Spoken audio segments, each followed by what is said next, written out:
என்னங்க இந்த மாதிரி ஒரு டேஸ்டான பன்னீர் பக்கோரா ஈஸியாக பண்ணலாங்க. வாங்க வீடியோக்குள்ளே போகலாம். வீடியோவை ஸ்கிப் பண்ணாமல் பாருங்கள். இது வரைக்கும் என் சேனலை சப்ஸ்கிரைப் பண்ணாதவங்க சப்ஸ்கிரைப் பண்ணிக்கோங்க. வெல்கம் டு சர்சு சமையல்.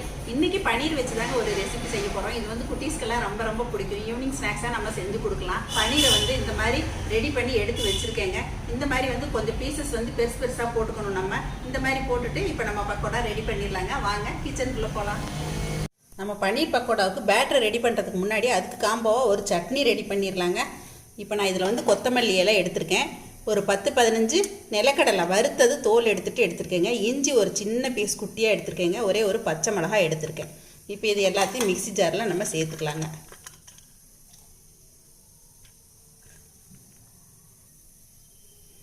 இப்போ இதில் 2 டேபிள் ஸ்பூன் அளவுக்கு தயிர் சேர்த்துக்கலாங்க.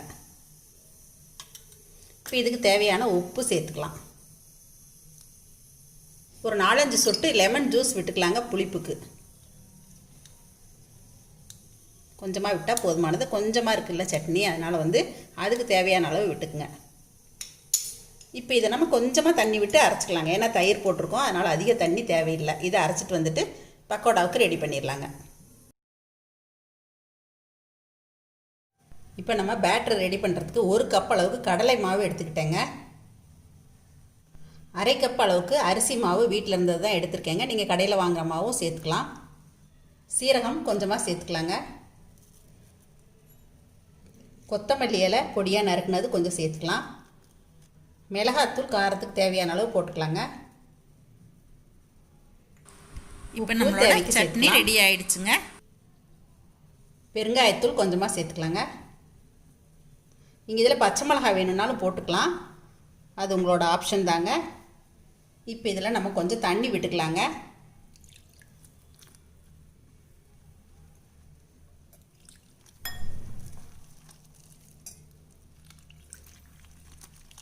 நம்ம ஒரு பஜ்ஜி மாவு பதத்துக்கு இதை கரைச்சிக்கலாங்க.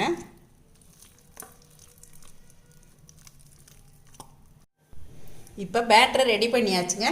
நம்ம கட் பண்ணி வச்ச பன்னீரும் ரெடியாக இருக்குது. இப்போ எண்ணெய் காஞ்சிட்ருக்கு, நம்ம பொரித்து எடுத்துடலாங்க. இப்போ இதில் வந்து நம்ம ஒன்றா இந்த மாதிரி டிப் பண்ணிவிட்டு எடுத்து தாங்க பொரிக்க போகிறோம். இப்போது எண்ணெய் காஞ்சிட்ருக்குங்க. இப்போ இதில் வந்து நம்ம ஒன்றா இதில் வந்து டிப் பண்ணிவிட்டு நம்ம போட்டு எடுத்துடலாங்க. இப்போ ஒன்றா காஞ்சிட்ருக்க எண்ணெயில் சேர்த்துடலாங்க.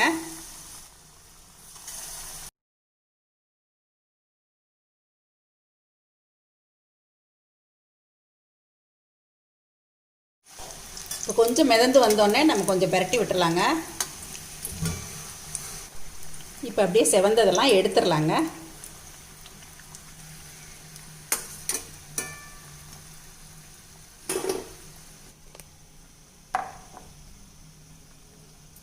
அதே மாதிரி பேட்டர் வந்து இந்த கன்சிஸ்டன்சிக்கு ரெடி பண்ணிக்கோங்க. பன்னீர் வந்து இந்த அளவுக்கு திக்னஸ் இருக்கிற மாதிரி நீங்கள் கட் பண்ணிக்கோங்க. இப்போ இதையுமே நம்ம எடுத்துடலாங்க.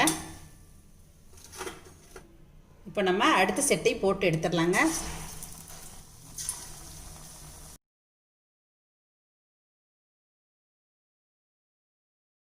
இப்போ பாருங்கள், நம்ம எண்ணெயில் போட்டது கொஞ்சம் மேலே எழும்பி வருது. இந்த டைமில் நம்ம பிரட்டி விட்டுக்கலாங்க.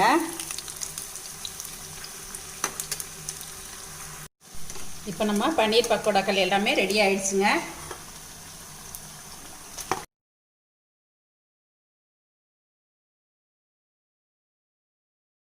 என்னங்க, இப்போ நான் செஞ்ச இந்த பன்னீர் பக்கோடா ரெசிபி உங்கள் எல்லாருக்கும் ரொம்ப பிடிச்சிருக்குன்னு நினைக்கிறேங்க. இதுக்கு வந்து நீங்கள் விருப்பப்பட்டால் ஒரே ஒரு சிட்டிகை வந்து சோடா உப்பு சேர்த்துக்குங்க.